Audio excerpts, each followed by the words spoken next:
জমে থাকা পানিতে জন্ম নিচ্ছে এডিস সহ বিভিন্ন প্রজাতির মশা, যার যন্ত্রণায় অতিষ্ঠ বরিশালের মানুষ।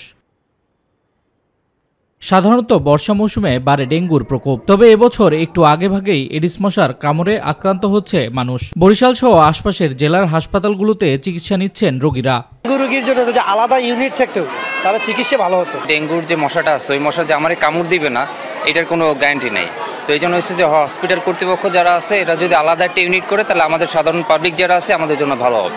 যদি ডেঙ্গু রোগীদের জন্য আলাদা কোনো রুম থাকে বা আলাদা কোনো সেকশন থাকে, দেখা যায় ওইখানে ভালো হয়। আমাদের দাবি হচ্ছে আলাদা একটা ডেঙ্গু রোগীদের ইউনিট চাই। বরিশাল সহ দক্ষিণাঞ্চলে ডেঙ্গুর ভয়াবহতা বাড়ছে। গত 24 ঘন্টায় নতুন করে 138 জন আক্রান্ত হয়েছে ডেঙ্গু রোগে। বিভিন্ন উপজেলা থেকে আসতেছে, তারপরে বরিশাল বিভাগের বিভিন্ন ডিস্ট্রিক্ট থেকে আসতেছে।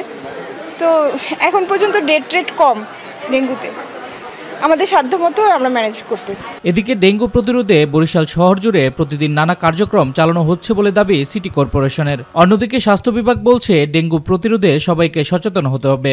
একটা বাহক আছে এডিস মশা, এই মশাটাকে নিধন করতে হবে। তো নিধন করার জন্য আমার স্বাস্থ্য প্রতিষ্ঠানগুলোকে আমরা করছি এবং বিভিন্ন জায়গাগুলোকে এরকমের মশার থেকে মুক্ত রাখার জন্য আমরা কিছু বার্তা সবসময়ের জন্য দেই।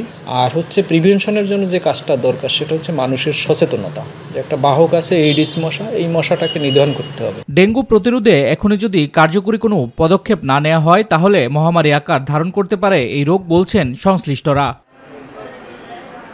শামস তাবরিজ উচ্ছ্বাস, মাই টিভি নিউজ ডেস্ক।